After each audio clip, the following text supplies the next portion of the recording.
नमस्कार दोस्तों, स्वागत है आपका हमारे YouTube चैनल जीके ट्रैकर पे। देखिए फ्रेंड्स, आज के वीडियो में हम सामान्य हिंदी का जो एक बहुत ही इंपॉर्टेंट टॉपिक है, जहां से हर एग्जाम में आपके पास क्वेश्चन आ जाता है। टॉपिक का नाम है वर्णमाला और इस टॉपिक का आज हम एक क्विक रिवीजन यहां पे कवर करेंगे। लगभग 60 के अराउंड क्वेश्चन आपको इस वीडियो में वर्णमाला से जुड़े हुए देखने को मिलेंगे और इन 60 क्वेश्चन में हम पूरे इस टॉपिक को रिवाइज यहां पे कर जाएंगे। किसी भी एग्जाम में जिसमें सामान्य हिंदी आपसे पूछी जाती है, उसमें वर्णमाला का क्वेश्चन आपको जरूर देखने को मिलेगा। तो एग्जाम टाइम पर वर्णमाला का पूरा रिवीजन एक सिंगल वीडियो के माध्यम से हम कवर यहां पे कर लेंगे। एमसीक्यू के फॉर्मेट में करेंगे तो आपकी प्रैक्टिस भी होगी, उनको एक्सप्लेन करते हुए चलेंगे तो कॉन्सेप्ट भी आपका क्लियर होगा। सिलेक्टेड क्वेश्चन आपको देखने को मिलेंगे जिनसे आपका पूरा टॉपिक रिवाइज यहां पर हो जाएगा। इससे पहले भी हमारी हिंदी की कई सारी एमसीक्यू की क्लासेस बनी हुई हैं, आप उन्हें प्लेलिस्ट से जाकर भी देख सकते हैं। वर्णमाला की हमने 2 एमसीक्यू की क्लासेस को कवर किया था, उन दोनों का मिक्सचर आपको इस सिंगल वीडियो में देखने को मिलेगा। तो चलिए दोस्तों, आज की क्लास को शुरू करते हैं। आज का हमारा पहला सवाल है, लिखित भाषा में मूल ध्वनियों के लिए जो चिन्ह मान लिए गए हैं और जिस रूप में ये लिखे जाते हैं उन्हें क्या कहते हैं। तो लिखित भाषा में मूल ध्वनियों के लिए जो चिन्ह मान लिए गए हैं और जिनको लिखा जाता है उन्हें कहा जाता है लिपि। ऑप्शन ए हमारा सही आंसर हो जाएगा। ठीक है, लिपि बेसिकली क्या होती है? ध्वनियों को लिखने के लिए जिन चिन्हों का हम इस्तेमाल करते हैं, ध्वनि यानी कि वर्ण, तो वर्णों को किस क्रम में लिखना है, वर्णों को लिखने का सही क्रम जो होता है उसे ही कहा जाता है लिपि। और जो वर्ण होते हैं उनको कहते हैं लिपि चिन्ह। इसको आप ध्यान रखेंगे। नेक्स्ट है, वर्णमाला किसे कहते हैं? तो वर्णमाला किसे कहते हैं? वर्णमाला कहते हैं वर्णों के व्यवस्थित समूह को। ऑप्शन सी हमारा सही आंसर होगा। भाषा की जो सबसे छोटी इकाई होती है उसे वर्ण कहते हैं। इन्हीं वर्णों के समूह को वर्णमाला कहते हैं। और वर्णों का समूह कैसा होना चाहिए? व्यवस्थित होना चाहिए। ठीक है, क्योंकि अगर वर्णों का समूह व्यवस्थित नहीं होगा तो उसे वर्ण समूह कहा जाएगा, वर्णमाला नहीं कहेंगे। वर्णमाला कहेंगे वर्णों के व्यवस्थित समूह को। ठीक है, ऑप्शन सी हमारा सही आंसर होगा। हिंदी वर्णमाला में टोटल कितने वर्ण माने गए हैं? हिंदी वर्णमाला में टोटल 52 वर्ण आपके होते हैं, जिसमें 13 स्वर हैं, 35 व्यंजन हैं और 4 हमारे संयुक्त व्यंजन हैं। ठीक है, अभी मैंने आपको कहा ऊपर, वर्णों को क्या कहते हैं? वर्णों को लिपि चिन्ह भी कहते हैं। ठीक है, प्रत्येक शब्द की वर्तनी के सभी वर्णों को उसी क्रम में अलग अलग दिखाना क्या कहलाता है? तो किसी भी शब्द की वर्तनी के जब हम वर्णों को अलग अलग करते हैं, यानी जब हम शब्दों के जो वर्ण हैं उनको अलग अलग लिखते हैं, उसको क्या कहते हैं? उसको कहा जाता है वर्ण विच्छेद। ऑप्शन ए हमारा सही आंसर हो जाएगा। ठीक है, यानी जैसे हमारे पास एक शब्द हो गया सभी, अगर हम इसके वर्णों को, ये हमारे पास सभी एक पूरा शब्द है, इसके वर्णों को अगर हम उसी क्रम में अलग अलग लिखें, यानी जैसे पहले हमने सा लिख दिया आधा, फिर हमने इसके पीछे जो हमारा स्वर आएगा, उसके बाद भा आ जाएगा और फिर हमारी ई की मात्रा यहां पर आ जाएगी, तो इसको क्या कहा जाता है? इसे तो कहते हैं वर्ण विच्छेद। ठीक है, नेक्स्ट है, व्याकरण क्या होता है? तो व्याकरण क्या है, यह भी क्वेश्चन पेपर में बना है। इस वीडियो में आपको मैक्सिमम क्वेश्चन वो देखने को मिलेंगे जिनसे आपका पूरा टॉपिक भी रिवाइज हो, और मैक्सिमम क्वेश्चन ऐसे हैं जो किसी ना किसी एग्जाम में आपसे पूछे गए हैं, यानी प्रीवियस ईयर क्वेश्चन है। ठीक है, तो व्याकरण क्या होता है? व्याकरण होता है भाषा के नियम। ऑप्शन बी हमारा सही आंसर यहां पे होगा। भाषा की सार्थक लघुत्तम इकाई किसे माना जाता है? अभी हमने ऊपर देखा कि भाषा की सबसे छोटी इकाई वो कहते हैं वर्ण को। ठीक है, इन्हीं वर्णों के समूह को वर्णमाला कहते हैं, व्यवस्थित समूह को। लेकिन जो वर्ण है वो भाषा की सबसे छोटी इकाई है। इसने पूछा है भाषा की सार्थक सबसे छोटी इकाई। तो भाषा की सबसे छोटी जो सार्थक इकाई है वो शब्द को बोला जाता है। ठीक है, सही आंसर क्या हो जाएगा? ऑप्शन बी इसका सही आंसर होगा। ठीक है, नेक्स्ट है, एक ही ध्वनि का द्वित हो जाने पर क्या वह क्या कहलाती है? जब एक ही ध्वनि द्वित हो जाती है उसको कहा जाता है युग्मक ध्वनि। ऑप्शन बी हमारा सही आंसर होगा। देखिए, हिंदी भाषा में उच्चारण के आधार पे ध्वनियां 3 प्रकार की होती हैं। एक होती है संयुक्त ध्वनि, एक होती है संपृक्त ध्वनि और एक होती है युग्मक ध्वनि। युग्मक ध्वनि में क्या होता है? इसमें किसी शब्द के अंदर एक ही वर्ण दो बार आता है, एक बार आधा और एक बार पूरा आता है, यानी अगर ऐसा आ जाए तो ऐसी स्थिति को कहा जाता है वर्ण का द्वित हो जाना। और जब वर्ण का द्वित हो जाता है उसे युग्मक ध्वनि कहते हैं। जैसे एक शब्द होता है हमारे पास मन्नत, ठीक है, तो यहां पर एक ही शब्द के अंदर एक ही वर्ण दो बार आया है, एक बार आधा और एक बार पूरा। तो ये किस प्रकार की ध्वनि हो गई? ये युग्मक ध्वनि हो गई। जैसे एक शब्द होता है दिक्कत, तो इसमें भी क्या हुआ है? पहले आधा क और फिर पूरा क, ठीक है, तो यह होता है ध्वनि का द्वित हो जाना, और जहां पर ऐसा हो उसे कहते हैं युग्मक ध्वनि, ठीक है। दूसरा हमने बात करी संपृक्त ध्वनि के बारे में। संपृक्त ध्वनि क्या होती है? जब एक ध्वनि दो व्यंजन में संयुक्त हो जाए तो उसे संपृक्त ध्वनि कहते हैं। यानी दो व्यंजनों के बीच में जब कोई आधा व्यंजन वहां पर आ जाता है, जैसे एक शब्द है हमारे पास संभल, ठीक है, तो दो व्यंजनों के बीच में आधा व्यंजन। एक शब्द है हमारे पास बंदर, तो यहां पर भी क्या है? दो व्यंजनों के बीच में आधा व्यंजन। इसको कहा जाता है संपृक्त ध्वनि, ठीक है। नेक्स्ट है प्रसन्नता शब्द में कौन सी ध्वनि है? तो ये क्वेश्चन ऐसे भी बनता है। अब आप देख सकते हैं यहां पर आधा ना आया और फिर पूरा ना आया, और जब ऐसा आता है उसे कहते हैं ध्वनि का द्वित हो जाना, और इस प्रकार इसमें कौन सी ध्वनि होती है? युग्मक ध्वनि होती है। ऑप्शन ए हमारा सही आंसर होगा। उच्चारण की दृष्टि से संभल ध्वनि का कौन सा वर्गीकरण है? तो यहां पर आधा मां है, आगे और पीछे पूरा पूरा व्यंजन है, तो इस प्रकार की ध्वनि को संपृक्त ध्वनि कहा जाता है, ठीक है। युग्मक और द्वित ध्वनि एक ही होती है। हिंदी में ध्वनियां कितने प्रकार की होती हैं? अगर हिंदी में पूछेगा, देखिए उच्चारण के आधार पे तो हमने देख लिया, हिंदी में जो वर्ण होते हैं वर्णों का ही उच्चारित रूप ध्वनि कहलाता है और ध्वनि का लिखित रूप वर्ण कहलाता है। तो हिंदी में वर्ण कितने प्रकार के होते हैं? सिंपल सा क्वेश्चन ये है। हिंदी में वर्ण आप जानते हैं दो प्रकार के होते हैं, या तो वो स्वर होगा या तो वो व्यंजन होगा। तो ऑप्शन डी इसका सही आंसर हो जाएगा। पाणिनीय शिक्षा में ध्वनियों के वर्गीकृत करने के कौन से 5 आधार स्वीकार किए गए हैं? देखिए जो पाणिनी है उनके अनुसार किसी भी ध्वनि को वर्गीकृत करने के उन्होंने 5 आधार बताए हैं। उसमें आता है स्वर, काल, स्थान, प्रयत्न और अनुप्रदान, ठीक है। यानी पाणिनी के अनुसार किसी भी ध्वनि या किसी भी वर्ण को वर्गीकृत 5 आधारों से किया जा सकता है, स्वर से, काल से, स्थान से, प्रयत्न से और अनुप्रदान से, ठीक है। नेक्स्ट है हिंदी वर्णमाला के स्वरों की कुल संख्या कितनी होती है? हिंदी में स्वर कुल कितने हैं? अगर पूछेगा कुल स्वरों की संख्या तो आप कहेंगे इनकी संख्या 13 होती है, और अगर कहेगा हिंदी में मूल स्वर कितने हैं तब आप कहेंगे इनकी संख्या 11 होती है, ठीक है। अगर पूछ लेगा उच्चारण के आधार पे तो उच्चारण के आधार पे स्वरों को 10 ही माना गया है, ठीक है। जो हमारे 10 स्वर हैं उसमें आपके आ आता है, बड़ी वाली आ आती है, इसके बाद बड़ी और छोटी ई दोनों आती हैं, छोटा ऊ और बड़ी ऊ दोनों आती हैं, उसके बाद री को इसमें शामिल किया जाता है, फिर ए और बड़ी ए आती है, फिर ओ और औ आता है, और साथ में अंग और उसके साथ विसर्ग वाला ये आ जिसे आह कहते हैं, ठीक है। तो ये हमारे पास टोटल 13 स्वर होते हैं, जिसमें मूल स्वर 11 हैं, कुल स्वर हमारे 13 हैं, ठीक है। मात्रा के आधार पे स्वर कितने प्रकार के होते हैं? मात्रा के आधार पे का मतलब है उच्चारण के आधार पे एक स्वर को बोलने में कितना समय लगता है, उसी को कहते हैं उच्चारण के आधार पे या मात्रा के आधार पे। तो मात्रा के आधार पे स्वर जो होते हैं वो 3 प्रकार के होते हैं।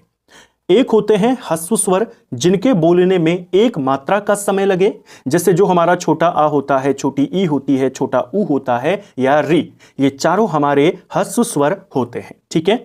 ध्यान रखना ये जो ह्रस्व स्वर हैं इन चारों को मूल स्वर भी कहा जाता है। अगर पूछ लिया जाए, 4 आपको विकल्प देकर कहे इनमें से मूल स्वर किसे कहते हैं, इन चारों को कहते हैं मूल स्वर, ठीक है। संख्या के आधार पे तो 11 माने जाते हैं, लेकिन उन 11 में भी मूल स्वर अगर पूछेगा तो इन चारों को आप ध्यान रखेंगे, ठीक है।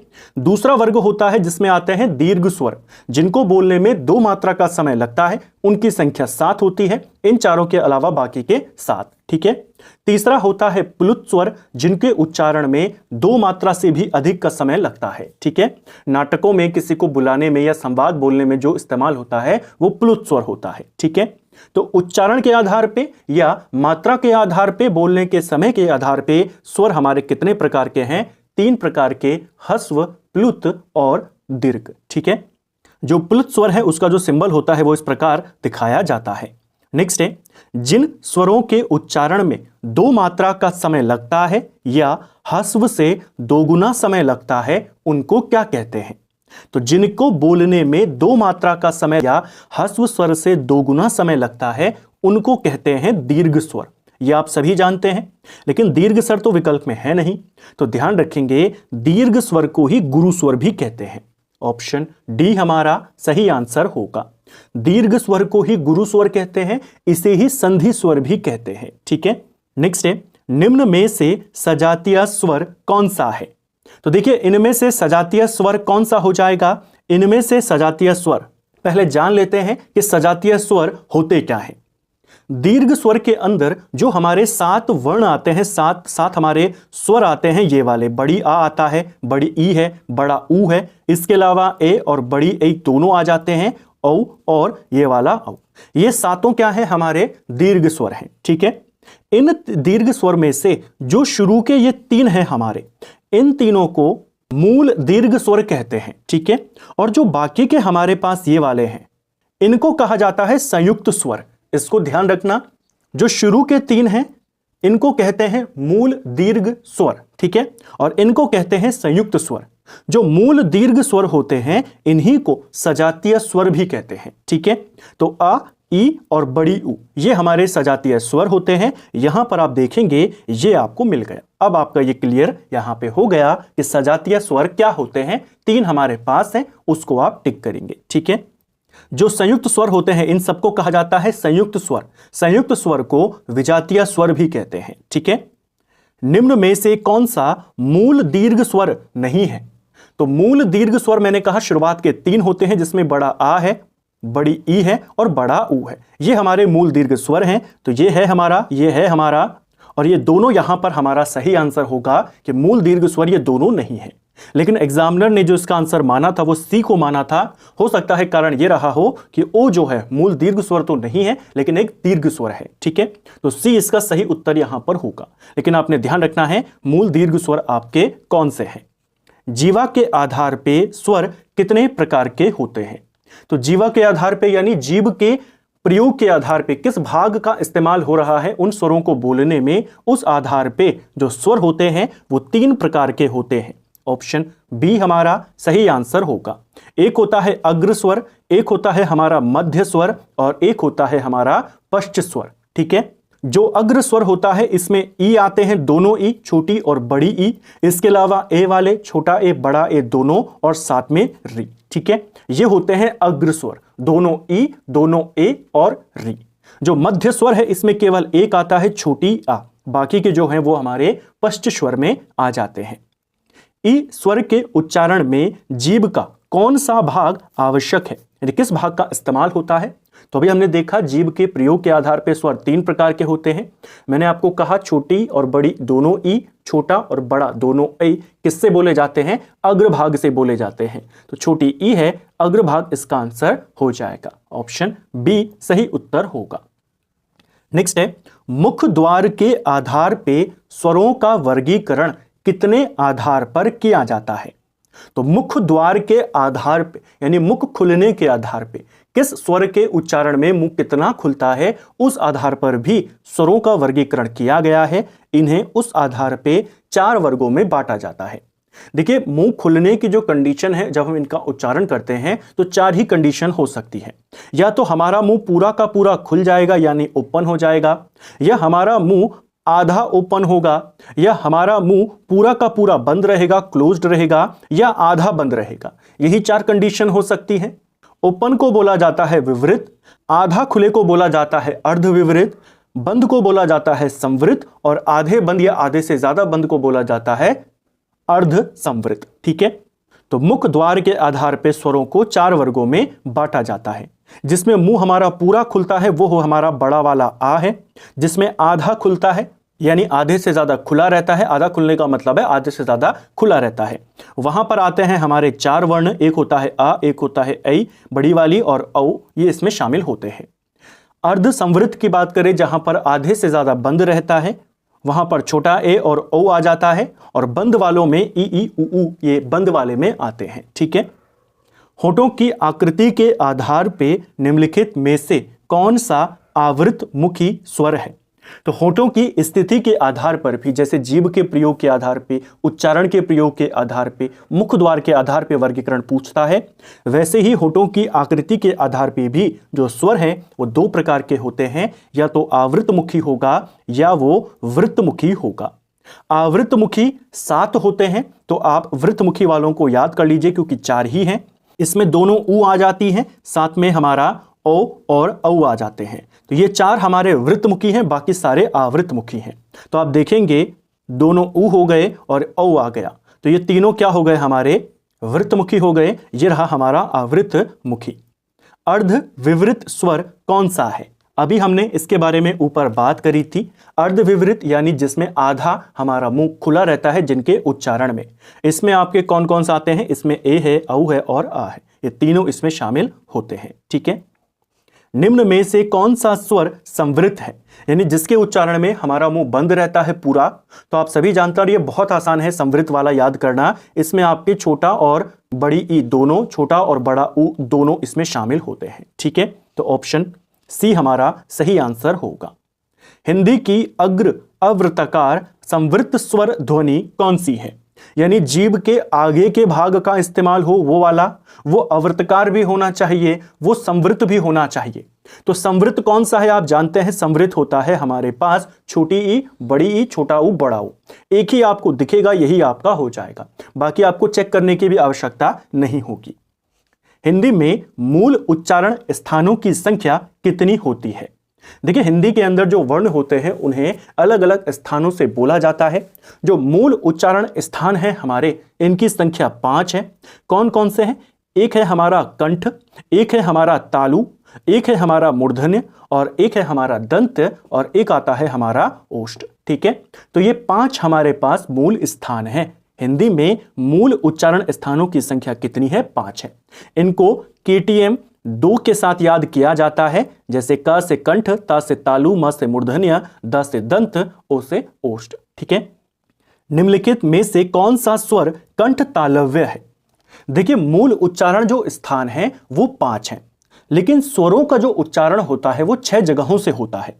दंत से स्वरों का उच्चारण नहीं होता है। स्वरों का उच्चारण आपका कंठ से होगा, उसमें अ और जो बड़ी वाली अ है वो दोनों आते हैं। तालव्य से ई और ई का होता है। होठों से ऊ और बड़ी वाली ऊ का होता है, तो ये कंठ से हो गया, ये तालव्य से हो गया, ये आपका होठों से हो गया। ठीक है। मूर्धन्य से होता है री का, जो मूर्धन्य है वहां से री का उच्चारण होता है। इसके बाद जो ए और आई बचते हैं ऐनक वाले, वो दोनों के दोनों आपके कंठ तालव्य से बोले जाते हैं। तो ध्यान रखना, ये और इसका जो बड़ा भाई है ये दोनों के दोनों कंठ तालव्य से बोले जाते हैं। ठीक है। आप जानते ही हैं जो ये दोनों है ए और ऐ, ये संयुक्त स्वर होते हैं। संयुक्त स्वर हमारे पास कितने हैं? इनकी संख्या 4 होती है। संयुक्त व्यंजन की बात नहीं कर रहे हैं, संयुक्त स्वर की बात कर रहे हैं। इनकी संख्या 4 है। इन 4 में कौन कौन है? एक हमारे पास ये है, एक ये वाला है, एक हमारे पास औ है, और एक हमारे पास ये वाला है। ठीक है। ये 4 हमारे संयुक्त स्वर हैं। अब ये जो ए है ये बना किससे है? संयुक्त है तो 2 स्वरों से मिलकर बना होगा। ये बना हुआ है अ और ई से। ठीक है। जो छोटी वाली ई है, ये वाला बना हुआ है आपका अ और बड़ी ई से। ठीक है। अ बोला जाता है कंठ से, ई बोला जाता है तालव्य से। तो ये किससे बोला जाएगा? दोनों का ही तो मिक्सचर है, ये कंठ तालव्य से बोला जाएगा। ऐसे ही जो ओ है हमारा, ये किससे बना हुआ है?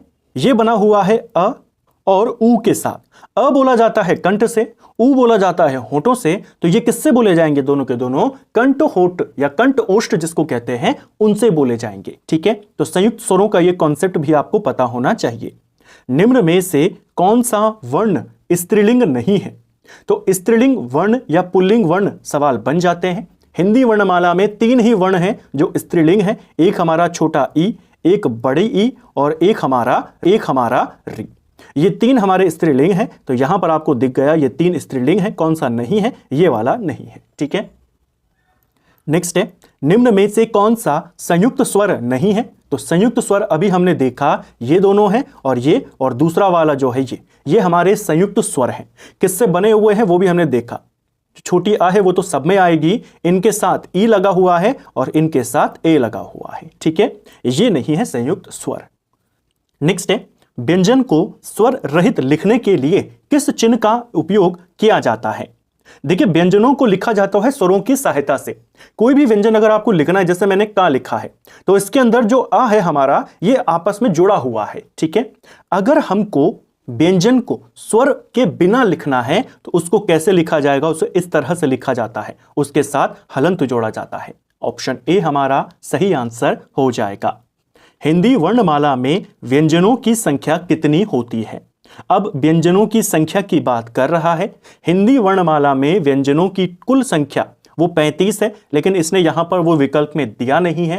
हिंदी वर्णमाला में व्यंजन वैसे 33 माने जाते हैं। ऑप्शन सी हमारा सही आंसर होगा। 33 व्यंजन होते हैं और 2 हमारे पास उच्छिप्त व्यंजन होते हैं, द्विगुण व्यंजन जिनको कहते हैं। एक हमारा ये वाला ड और एक हमारा ये वाला ढ। इनको जोड़ करके व्यंजनों की संख्या 35 तक पहुंच जाती है, ठीक है। नेक्स्ट है, हिंदी में स्पर्श व्यंजनों की संख्या कितनी होती है? अब स्पर्श व्यंजन की बात कर रहा है। देखिए, स्पर्श व्यंजन यानी कि जब हम इन व्यंजनों का उच्चारण करेंगे तो जो हवा बाहर आएगी वो मुंह के किसी न किसी स्थान को स्पर्श करते हुए आएगी। तो किसका उच्चारण करते समय कौन सा स्थान स्पर्श होता है, उस आधार पर स्पर्शी व्यंजनों को 5 वर्गों में बांटा गया है। तो टोटल 5 वर्ग हैं, हर वर्ग में 5 वर्ण हैं, यानी टोटल कितना हो जाएगा? 25 हो जाएगा। 5 वर्ग कौन कौन से हैं? तो 5 वर्ग होता है, इनको शॉर्ट में लिखा जाता है क, च, ट, त और प, कचट तप। इसमें क वर्ग है जिसके अंदर क, ख, ग, घ, घ, अणा आ जाते हैं। ऐसे ही चा वर्ग, ट वर्ग, त वर्ग और प वर्ग शामिल है।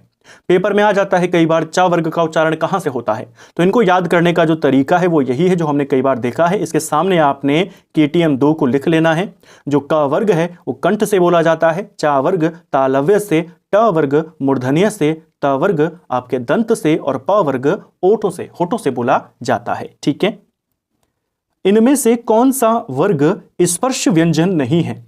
तो स्पर्श व्यंजन मैंने आपको कहा 5 होते हैं, क, च, ट, त, प। ये इसका 5 वर्ग है, क वर्ग, च वर्ग, ट वर्ग और त और प वर्ग। तो च भी है, क भी है, ट भी है, यह इसमें शामिल नहीं होता है। ऑप्शन सी हमारा सही आंसर हो जाएगा। जो यह होते हैं ये अंतस्थ व्यंजन होते हैं, इनके बारे में आगे हम और डिटेल में बात करेंगे। तालव्य व्यंजन कौन से हैं? तो तालव्य से किन व्यंजनों का उच्चारण होता है वो आपने बताना है। अब जैसे आपको याद नहीं है कि किस वर्ग का उच्चारण तालव्य से होता है, तो आपको वो वाला फॉर्मूला तो पता ही है, कचट और इधर आपने लिखना है तप, कचट तप और इधर लिखना है KTM 2। तो तालव्य की बात कर रहा है, तालव्य ये रहा, तालव्य आपने देखा चा वर्ग है, तो चा वर्ग आपको जहां पर मिलेगा वो आपके तालव्य व्यंजन है, ठीक है। सभी स्पर्श व्यंजन कौन से वर्ग में है? तो किस वर्ग में केवल स्पर्श व्यंजन शामिल किए गए हैं? तो स्पर्श व्यंजन होते हैं ये वाले क, च, ट, त, प। ये क्या है? हमारे स्पर्श व्यंजन है। इसमें क वर्ग है, चा वर्ग है, ट वर्ग, त वर्ग और प वर्ग है, ठीक है। प, फ, ब, भ, म व्यंजन उच्चारित होते हैं। अब इनका उच्चारण कहां से होता है? फिर से आपको अगर याद नहीं है तो आप लिखेंगे कचट तप और इधर लिखेंगे KTM 2। तो प वर्ग की बात कर रहा है, प वर्ग यहां पर है और ओ के सामने है, ओ का मतलब है ओष्ठ। ऑप्शन सी सही उत्तर हो जाएगा। जिनका उच्चारण ऊपर के दांतों पर जीभ लगने से होता है उन्हें क्या कहते हैं? हवा लगे या जीभ यहां पर टकराए जब इनका उच्चारण होता है उन्हीं को कहते हैं स्पर्श व्यंजन। यानी कोई ना कोई भाग हमारा टच वहां पे हो जाता है जीभ के द्वारा, तो जब दांतों पर वह जीभ लगी तो उसे कहा जाएगा दंत। ऑप्शन ए हमारा सही आंसर होगा। ट वर्ग में किस प्रकार के व्यंजन है? तो देखिए, ट वर्ग आपने बताना है। अगर आपको नहीं याद है तो आपने फिर से वही लिखा KTM D और O और इधर आपने लिख लिया क, च, ट, त और प। तो ट वर्ग की बात कर रहा है, ये रहा ट वर्ग। ट के सामने है M, M का मतलब होता है मूर्धन्य। ऑप्शन बी हमारा सही आंसर होगा। निम्न में से उच्चारण स्थान के आधार पर मूर्धन्य व्यंजन बताइए। तो मूर्धन्य व्यंजन आपने बताना है उच्चारण के आधार पे। अभी हमने देखा जो ट वर्ग होता है, ट वर्ग मूर्धन्य से बोला जाता है। ट वर्ग के वर्णों के नाम आपको पता होने चाहिए।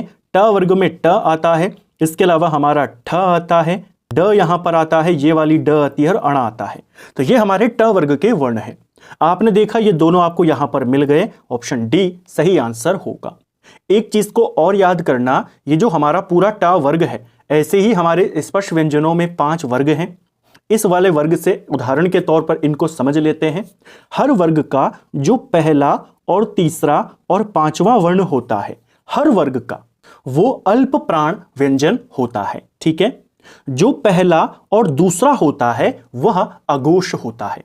तो कई बार मैं आपको कहता हूं आगे के जो 2 वर्ण हैं किसी भी वर्ग में वो अघोष हैं। स्पर्श व्यंजनों की अगर हम बात करें, कई बार पूछ लेता है कि इसमें से सघोष कौन है, अघोष कौन है, तो उसके लिए आपने ध्यान रखना है आगे के 2 किसी भी वर्ण के, अगर आपको पूछें 5 में से सघोष अगर अघोष कौन है, तो आप कहेंगे पीछे के 3 सघोष हैं, आगे के 2 अघोष हैं। ठीक है, इसी प्रकार अल्प प्राण और महाप्राण का कॉन्सेप्ट, हर वर्ग का पहला, तीसरा, 5वां अल्प प्राण होता है, दूसरा और चौथा महाप्राण होता है। ठीक है, निम्नलिखित में से कौन सी व्यंजन ध्वनियां स्पर्श संघर्षी कहलाती हैं?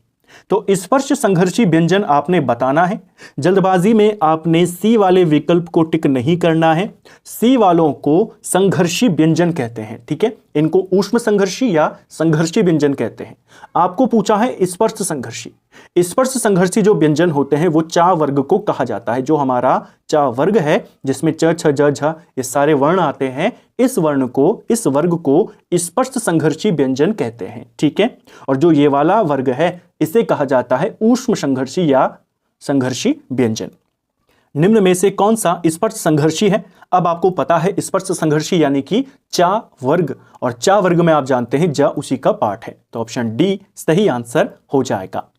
हिंदी के स्पर्श व्यंजनों के 5 वर्गों के दूसरे और चौथे वर्ण क्या होते हैं?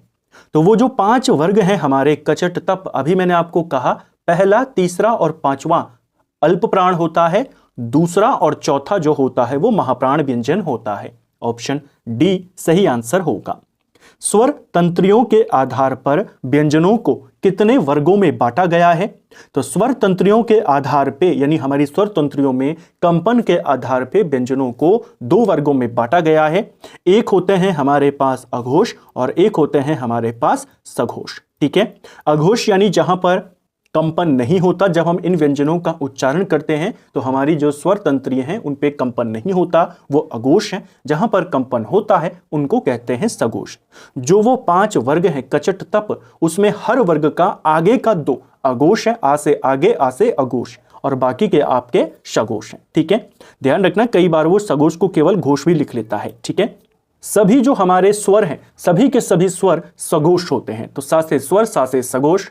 5 वर्ग जो है हमारे, जो 25 वर्ण हैं उसमें आगे के 2 हमारे अघोष हैं, बाकी हमारे सघोष हैं।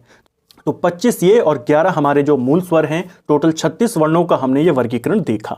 जो संघर्षी व्यंजन होते हैं श, श, ह जिसमें होते हैं, उसमें जो ये वाली श है, जो षटकोण वाली श है, जो दूसरी वाली श है, ये तीनों की तीनों अघोष होती हैं। ठीक है, जो अंतःस्थ व्यंजन होता है, 4 वर्ण उसमें आते हैं य, र, ल, व, वो सारे के सारे सघोष हैं। ठीक है, नेक्स्ट है निम्नांकित में से अघोष अल्प प्राण ध्वनि कौन सी है?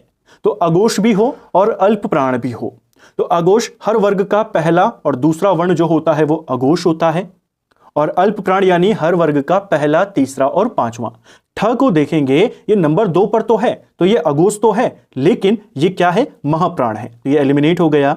ज की बात करें, ये अघोष ही नहीं है, तो ये पहले ही एलिमिनेट हो गया, ये नंबर 3 पर आता है। ठीक है, च, छ और फिर आता है ज। क और त की बात करें, क आपका क वर्ग का पहला वर्ण है, आगे के 2 में शामिल है और पहला है, तो ये अल्प प्राण भी है। त की बात करें तो ये भी अपने वर्ग में पहला है और अल्प प्राण भी है, तो ये आपका सही हो जाएगा। जिनकी ध्वनि केवल मुख से निकलती है वे क्या होते हैं? तो जिन व्यंजनों के उच्चारण में, जिन स्वरों के उच्चारण में केवल ध्वनि मुंह से निकले उनको कहा जाता है निर्नुनासिक स्वर। यानी जिनमें केवल मुंह का इस्तेमाल होता है जिनको बोलने में, जहां पर ध्वनि नाक से भी निकले, मुंह और नाक दोनों से निकले, मुंह से ज्यादा नाक से कम, उनको कहते हैं अनुनासिक। जहां पर केवल मुख से हो तो वहां पर निर्नुनासिक। तो इसको आपने ध्यान रखना है। ठीक है, अनुनासिक और निर्नुनासिक। निर्नुनासिक में वायु केवल मुख से बाहर आती है और अनुनासिक में मुख के साथ साथ नाक से भी बाहर आती है। ठीक है, कम मात्रा में। अनुनासिक का संबंध किससे होता है? तो अनुनासिक का संबंध किससे है? अभी हमने ऊपर देखा, अनुनासिक में नाक और मुंह दोनों से हवा आती है, यानी इसका संबंध दोनों से है। और निर्नुनासिक का संबंध किससे है? केवल मुख से है। तो यहां पर अगर निर्नुनासिक होता तो सी इसका उत्तर होता, अनुनासिक है तो दोनों ऑप्शन ए इसका सही आंसर होगा। ठीक है, अनुनासिक व्यंजनों को नासिकीय भी कहते हैं, इसको भी ध्यान रखना। अनुस्वार किसका कार्य करता है? तो अनुस्वार जो होता है वो किसका कार्य यहां पर करता है? अनुस्वार यानी जो अनुनासिक होते हैं। हर वर्ग का जो हमारे स्पर्श व्यंजन है 25, जिसमें हमने 5 वर्ग देखे कचट तप, उसमें हर वर्ग का जो अंतिम वर्ण होता है वही आपका अनुनासिक है, उसे ही अनुस्वार भी कहते हैं। जो अनुनासिक या अनुस्वार व्यंजन होता है वो आपका पंचमा अक्षर यानी पंचमा वर्ण का काम करता है। ऑप्शन ए हमारा सही आंसर हो जाएगा। निम्न में से नासिकीय व्यंजन कौन सा है? नासिकीय व्यंजन यानी अनुनासिक यानी अनुस्वार, और अनुस्वार कैसे काम करता है? पंचम वर्ण का काम करता है। तो आपके पास जो वो 5 वर्ग हैं कचट तप, उसमें आपको पता होना चाहिए हर वर्ग का 5वां वर्ण कौन सा है। जैसे क वर्ग का 5वां वर्ण होता है ये वाला, ठीक है।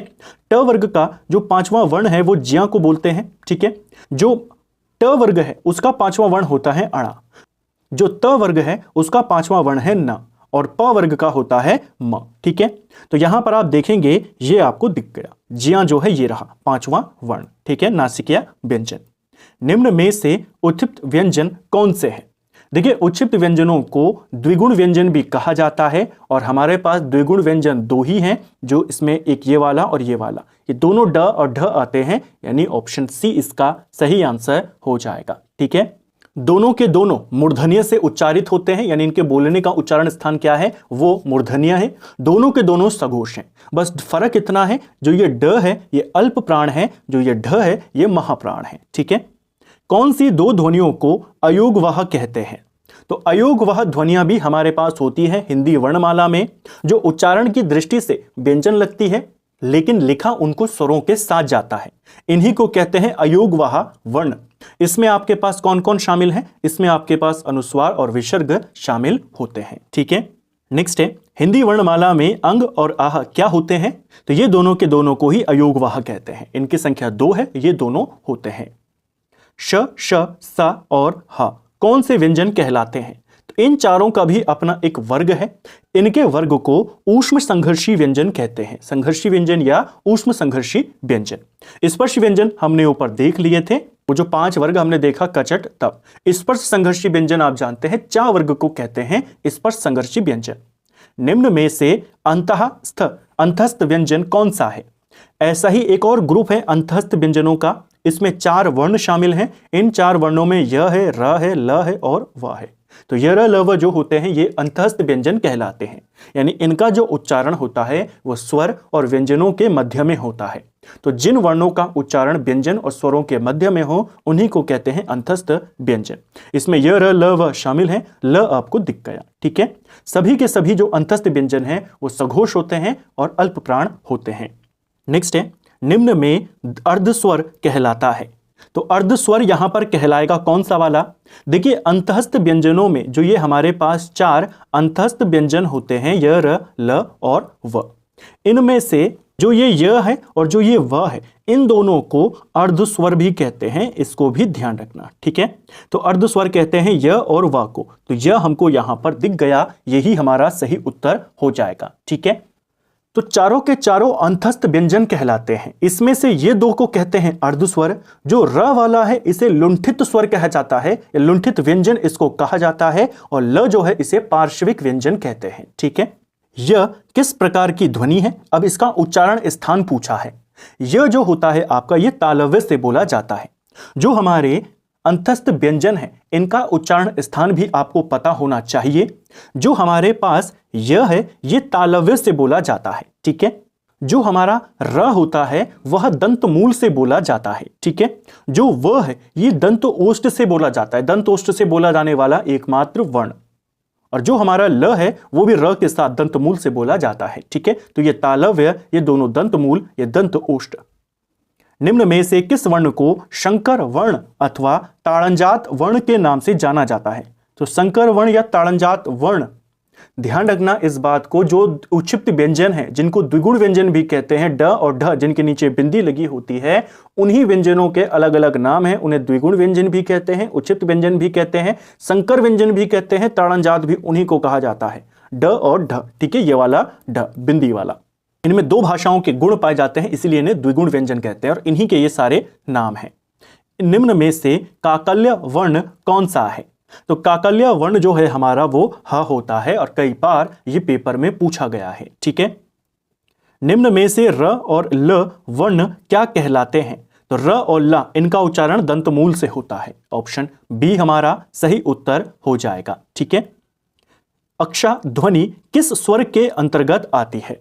तो ये क्या है? ये व्यंजन है, स्वर है, कौन सा वाला है? तो देखिए, जो अक्षा होता है ये एक संयुक्त व्यंजन है। ऑप्शन डी हमारा सही आंसर होगा। जैसे हमने वर्ग देखे व्यंजनों में, स्पर्श संघर्षी वर्ग देखा हमने, 4 वर्ग होता है।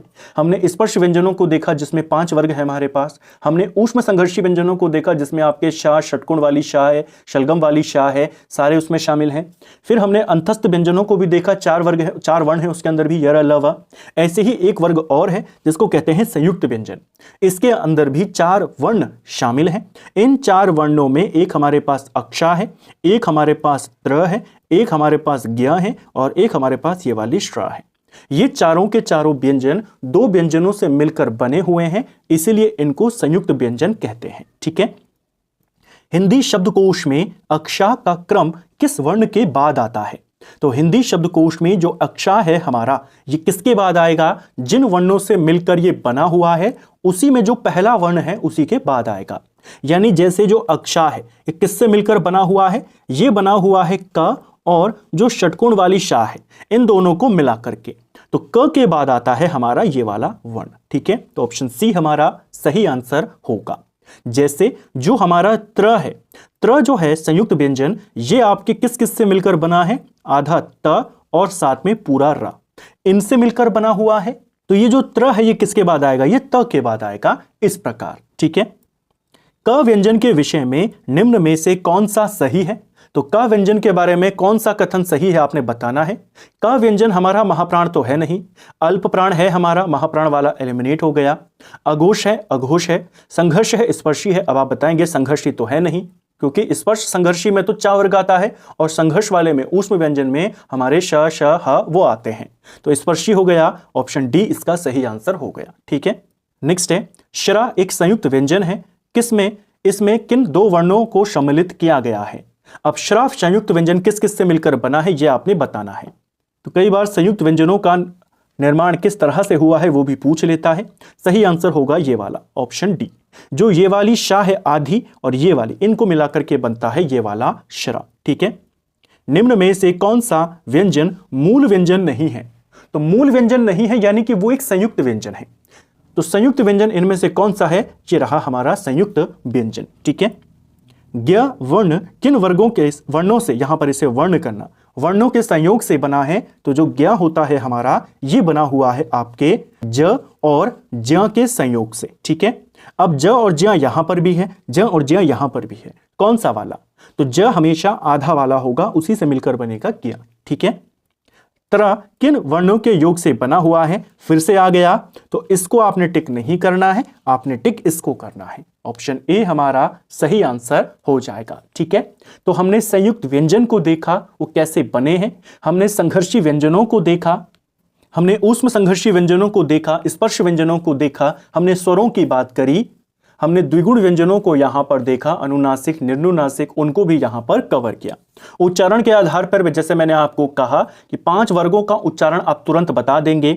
स्वरों का उच्चारण पूछा जाता है तो स्वरों के उच्चारण भी मैंने आपको ऊपर बताए कि जो कंठ से है, आ वर्ग है जो हमारा अ और बड़ी वाली आ, वो कंठ से बोली जाती है। जो ऐनक वाले हैं ए और ऐ, वो दोनों के दोनों हमारे कंठ तालव्य से बोले जाते हैं। जो ई और ई है, जो दोनों ई वो तालव्य से बोली जाती है। जो री है वो मूर्धन्य से बोला जाता है। जो दोनों ऊ हैं वो होठों से बोले जाते हैं और औ ये हमारे ओष्ठ कंठ से बोले जाते हैं। नासिकिया से हमारे कौन से व्यंजन बोले जाते हैं वो हमने देखा, हर वर्ग का पंचम वर्ण वो नासिकिया से आता है। उसी प्रकार हमने अंतस्थ व्यंजनों का उच्चारण भी देखा, कौन सा वर्ण कहां से उसका उच्चारण होता है। तो इस सिंगल वीडियो से हमने कोशिश करी पूरा हिंदी का जो वर्णमाला है उसका एक क्विक रिवीजन यहां पर करने का। उम्मीद करता हूं आपको आज का वीडियो पसंद आया होगा। अगर आपको ये वीडियो पसंद आई है तो वीडियो को लाइक करें, चैनल पर नए हैं तो चैनल को सब्सक्राइब करें, अपने दोस्तों के साथ शेयर करें। वीडियो आपको कैसा लगा कमेंट बॉक्स में हमें ज़रूर बताएं। मैं कोशिश करूंगा हिंदी की एक और रिवीजन वीडियो यहां पर देने की, जिसमें हम पत्र लेखन से जुड़े हुए, विराम चिन्हों से जुड़े हुए जो इंपॉर्टेंट क्वेश्चन हैं उनको यहां पर कवर कर सकें और साथ में उपसर्ग प्रत्यय के जो कॉन्सेप्ट वाले क्वेश्चन हैं उनको यहां पर देख सकें। Thank you friends.